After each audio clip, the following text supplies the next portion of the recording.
가상자산에 대한 규제, 회계 및 감사라는 주제로 숙명여자대학교 박종성 교수님의 기조연설이 있겠습니다. 무대를 모십니다. 여러분 힘찬 박수로 환영해 주시기 바랍니다.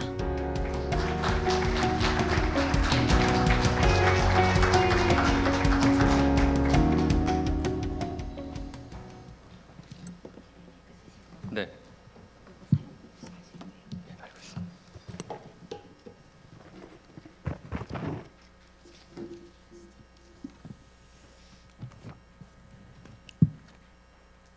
네, 안녕하세요. 기조연설을 맡은 숙명여대 박종성 교수입니다. 다시 한번 인사드리겠습니다.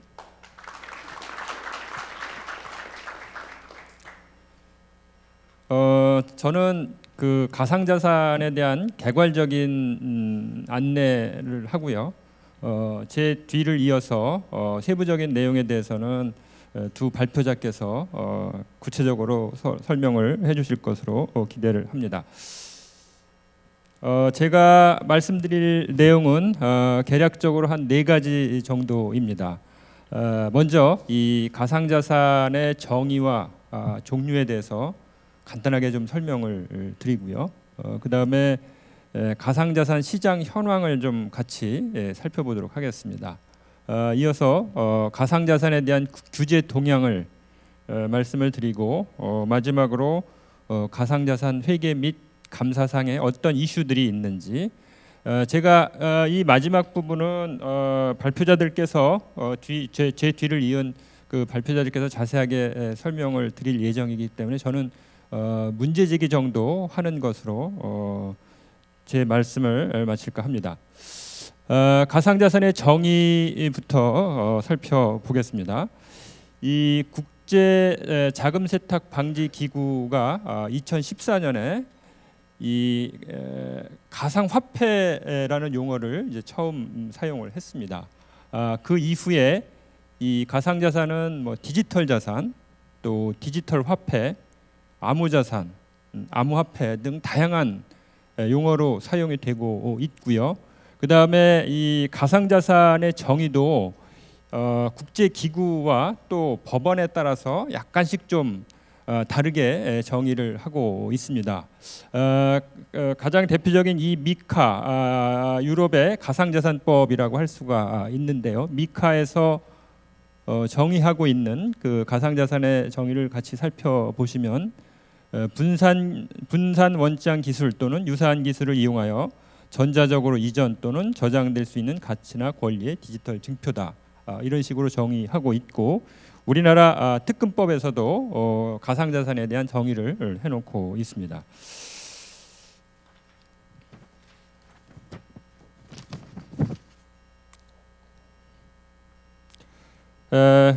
이어서 이제 가상자산 종류를 설명을 드릴 텐데요. 가상자산의 종류가 굉장히 많습니다만 저는 시간 관계상 가장 핵심적인 가상자산 5가지만 소개를 하도록 그렇게 하겠습니다.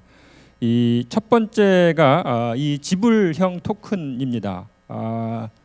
페이먼트 토큰 또는 크립토커런시라고 얘기를 하는데요. 이 지불형 토큰은 재화나 용역을 구입할 때 결제 수단으로 활용할 수 있는 토큰을 얘기합니다.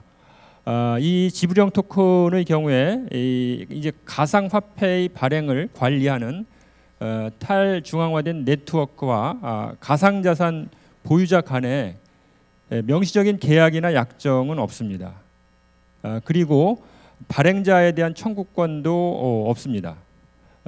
이 지불형 토큰의 내재 가치는 없고 다만 이제 그 수요와 공급의 원리에 따라서 이제 가치가 결정될 뿐이고요. 일부 명목 화폐와 유사한 특성을 갖고 있습니다. 하지만 대부분 국가의 중앙은행은 이를 화폐로 인정하고 있지는 않은 상황입니다. 이어서 이제 유틸리티 토큰에 대해서 말씀을 드리겠습니다. 이 유틸리티 토큰은 블록체인 기반 그 네트워크 플랫폼 상에 있는 기존 제품이나 서비스 또 아직 개발되지 않았지만 이제 미래에 개발될 제품이나 서비스에 대한 접근을 허용하거나 네트워크 성능에 기여하도록 하는 토큰을 우리가 이제 유틸리티 토큰이라고 얘기를 합니다. 이 유틸리티 토큰에 첨부된 권리는 밑에서 보시는 바와 같이 아주 다양한 권리가 있을 수가 있습니다. 예를 들면 플랫폼에 접근할 수 있는 권리가 부여된다든지, 또는 플랫폼에서 거래 수수료로 사용할 수 있는 권리가 부여된다든지, 또는 거래를 검증하고 블록을 생성할 수 있는 권리, 그다음에 가버넌스의 의사결정에 참여할 수 있는 권리 등 다양한 권리가 유틸리티 토큰에 이제 그 부여가 될 수 있습니다. 세 번째로 증권형 및 자산형 토큰에 대해서 좀 말씀을 드리겠습니다. 이 증권형 토큰은 전통적인 증권과 유사한 가상자산이라고 볼 수가 있습니다. 그래서 이 증권형 토큰을 보유한 보유자에게는 현금 또는 그 다른 금융자산을 받을 권리, 또는 기업의 의사결정에 참여해서 투표권을 행사할 수 있는 권리, 또는 자녀 재산은 분배받을 수 있는 권리 등을 갖게 됩니다. 그리고 이 자산형 토큰, 에셋 토큰은 실물 세계에서 이제 가치가 있는 자산, 예를 들면 뭐 부동산이라든지 미술품이라든지 이런 그 가치가 있는 자산의 소유권을 토큰으로 발행해서 자산에 대한 권리를 분할한 것, 이걸 우리가 이제 그 에셋 토큰이라고 할 수가 있는데요. 이 자산형 그렇기 때문에 자산형 토큰의 고유 가치는 이제 기본 자산을 기반으로 한다고 볼 수가 있겠습니다. 이 증권형 토큰 또는 자산형 토큰의 생태계를 형성하기 위해서는 기본적으로 이제 발행사가 있어야 되겠죠. 그다음에 발행 플랫폼이 필요할 거고요. 그다음에 이제 거래소가 필요하겠습니다.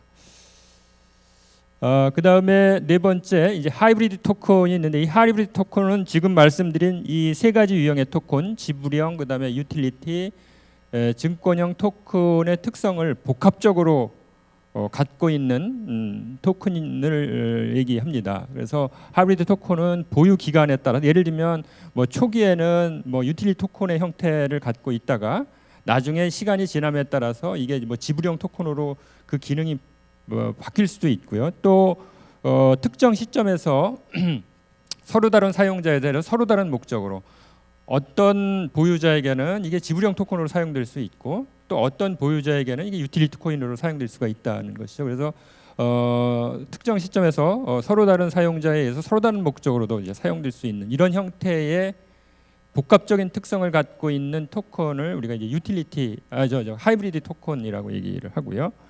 그다음에 스테이블 코인은 이 이제 아마 이 부분은 루나 테라 사태 때문에 이제 많은 분들이 한번 접해봤던 용어이실 것 같은데, 이 스테이블 코인은 그 실물 자산이나 법정 화폐 또는 다른 암호 화폐에 의해서 이제 담보되는 코인을 얘기합니다.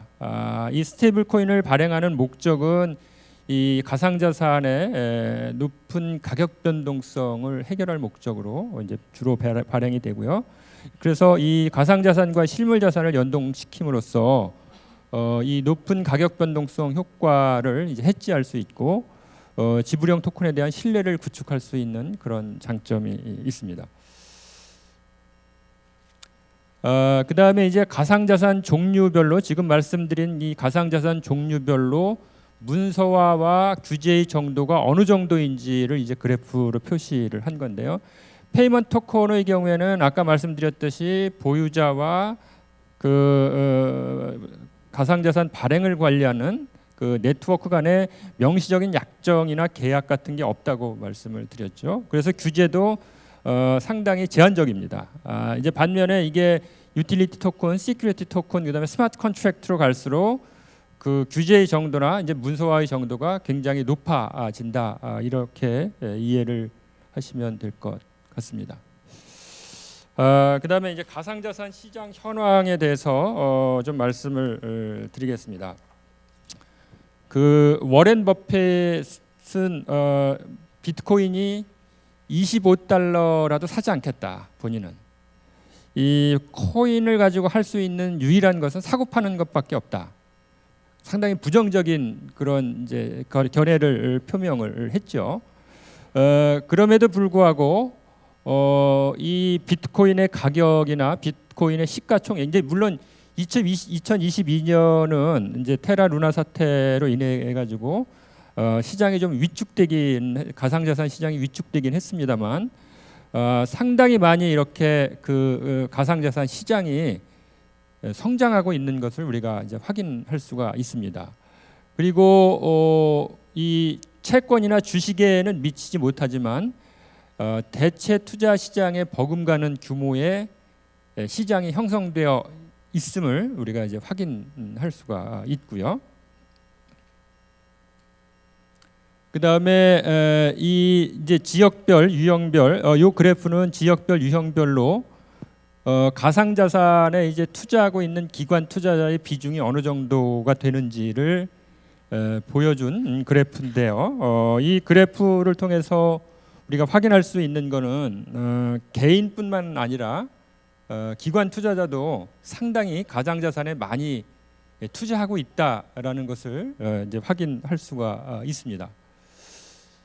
이 자료는 금융위원회에서 이제 매 반기별로 매 6개월마다 우리나라의 가상자산 시장 현황에 대한 실태 조사를 하고 그 결과를 이제 발표하고 있습니다.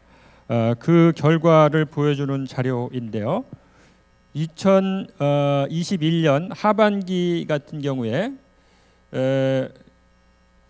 29개 사업자가 현재 등록이 되어 있습니다. 우리나라 2021년 말 현재 29개 사업자가 등록이 되어 있는데 그 중에 24개가 거래소고요. 5개가 이제 기타 사업자입니다. 2022년 상반기에는 35개 사업자가 등록이 되어 있습니다. 이 중에 26개가 거래소고 9개가 기타 사업자로 나타나고 있습니다. 그 사업자들의 이제 사업자들이 제시한 자료를 이렇게 금융위원회에서 정리해 가지고 발표한 자료인데요. 일평균 거래 규모를 보면 2021년 하반기에는 11.3조 원이었는데 2022년 상반기에는 5.3조 원으로 한 6조 정도 이제 감소하고 있습니다. 시가총액도 보시면 2021년 상반기에는 55.2조 원이었는데 2022년 상반기에는 이제 23조 원으로 거의 한 60% 가까이 이제 감소하고 있고요. 이건 아마 그 테라나 루나 사태로 인해서 이와 같이 시장이 위축되었기 때문에 나타나는 현상이라고 볼 수가 있습니다. 반면에 거래 가능 이용자를 보시면 2021년 하반기에는 558만 명에서 2022년 상반기에는 690만 명으로 한 24% 정도 증가하고 있습니다. 그러니까 그 상당히 많은 투자자들이 여전히 가상자산에 대해서 이제 관심을 갖고 있다는 것을 보여주는 자료가 되겠습니다. 이 가상자산에 대한 규제 동향을 좀 같이 이제 살펴보면은요. 미국이나 EU 등 그 선진국을 중심으로 이제 가상자산 규제의 방향이 과거에는 주로 이 자금 세탁 방지 등에 이제 초점이 맞춰져 있는데 반해서 최근에는 시장의 신뢰성, 안정성, 투명성 강화 및 투자자 보호로 이렇게 이제 확장되고 있는 이런 상황이고요. 또 이 미국과 EU 같은 경우에는 이제 가상자산을 이 금융 투자 상품인 가상자산과 비금융 투자 상품인 가상자산 이렇게 이제 둘로 구분하고 전자 즉 금융 투자 상품인 가상자산에 대해서는 기존의 증권법, 그러니까 우리나라의 자본시장법이 되겠죠. 증권법 체계로 이제 규율을 하고 후자에 대해서 즉 비금융 투자 상품인 가상자산에 대해서는 이제 자본시장법과 유사한 규제 법률을 제정을 해서 유사한 법령을 제정을 해서 이제 규율을 하는 추세로 이렇게 확인이 되고 있습니다. 우리나라도 역시 마찬가지인 것 같습니다. 우리나라도 이 가상자산을 경제적 실질에 따라서 이제 증권형과 비증권형으로 구분해서 증권형에 대해서는 자본시장법을 적용을 하고 비증권형에 대해서는 현재 국회에서 계류 중인 법안 논의를 통해서 이제 시스템을 구축하겠다 이런 계획인 것 같습니다. 가상자산 규제와 관련된 주요 국가의 법률을 좀 살펴보면은요, 미국의 책임 있는 금융 혁신 법안이 있는데요. 이거는 올해 6월에 그 신시아 루미스 공화당 상원 의원과 커스텐 질리브랜드 민주당 상원 의원이 공동으로 발의한 법률이 되겠습니다. 그래서 이 법률을 살펴보면 가상자산에 대한 법적 성격, 그다음에 규제 관할, 스테이블 코인 규제 등을 다루고 있고요. 특히 이 법안에는 이 발행자와 거래자 간의 정보 불균형을 줄이기 위해서 발행자에게 계약의 정보를 명확하게 공개하도록 하는 내용도 포함이 되어 있습니다. 그래서 이 RFIA 책임 있는 금융혁신 법안은 미국 내 가상자산 관련 입법의 하나의 기준으로 작용할 수 있을 것으로 예측이 되고요. 두 번째 이제 EU의 미카 법률을 보면 이 EU의 미카는 가상자산의 정의부터 발행사, 그다음에 규제소, 거래소 규제를 총망라한 세계 최초의 가상자산 기본법으로 평가를 받고 있습니다. 우리나라는 2020년에 이 특정 금융거래 정보의 보고 및 이용 등에 관한 법률, 특검법이라고 우리가 얘기를 하죠. 이거를 개정을 해서 이 가상자산 사업자는 이제 금융정보 분석 FIU에 이제 신고하도록 그 의무를 부여했고요. 그 다음에 자금 세탁 방지 의무를 준수하도록 이와 같이 그 특검법에 이제 명시가 되어 있습니다. 향후 우리나라의 그 규제 방향을 좀 살펴보면 디지털 자산 기본법이라는 걸 제정을 해서 투자자 신뢰를 토대로 가상자산 시장이 이렇게 성장할 수 있는 환경을 조성하겠다라는 게 이게 이제 정부의 입장인 것 같고요. 그 다음에 아까도 말씀드렸지만 이 가상자산의 경제적 실질에 따라서 증권형과 비증권형으로 이렇게 구분해서 증권형에 대해서는 자본시장법에 따라서 이제 규제를 하고 이 비증권형에 대해서는 현재 국회에 계류 중인 법안 논의를 통해서 뭐 발행, 그다음에 상장, 불공정 거래 방지 등 규율 체계를 마련하겠다는 입장인 것 같습니다. 가상자산 회계 및 감사 부분은 이제 뒤에 저를 이어서 뒤에 발표자들께서 자세하게 말씀을 해주실 것이기 때문에 저는 여기서는 한 문제 제기 정도만 제기를 하도록 하겠습니다. 이 회계와 감사, 회계 및 감사와 관련해서 일단 가장 큰 문제는 이제 이 가상자산 거래와 관련된 명확한 회계 기준이 이제 없다는 거죠. 현재 그 국제회계기준 해석위원회가 발표한 그 회계 처리 지침 이외에는 다른 기준이나 지침은 이제 없는 이런 상태입니다. 그러다 보니까 가상자산을 발행하고 보유한 기업들이 재무제표를 작성하는데 어려움을 겪고 있고요. 그다음에 이제 감사인 입장에서는 이 블록체인의 탈중앙화 또는 익명성으로 인해서 가상자산의 실제성, 그다음에 소유권을 확인하는 게 굉장히 어렵습니다. 또 이 가상자산이 이제 자금 세탁 등의 이 불법적인 용도로 활용될 가능성이 있기 때문에 감사인들은 이제 수임을 기피하는 이런 현상이 이제 벌어지고 있죠. 근데 이와 같은 문제를 계속적으로 방치할 경우에는 투자자들의 이제 심각한 피해를 줄 우려가 있기 때문에 각국의 감독 당국과 회계업계는 투자자들을 보호하기 위한 다양한 노력들을 현재 시도하고 있습니다. 우리나라도 이 금융감독원이 중심이 돼가지고 이 투자자 보호를 위한 가상자산 관련 회계 및 감사 제도를 마련 중인 것으로 알고 있습니다.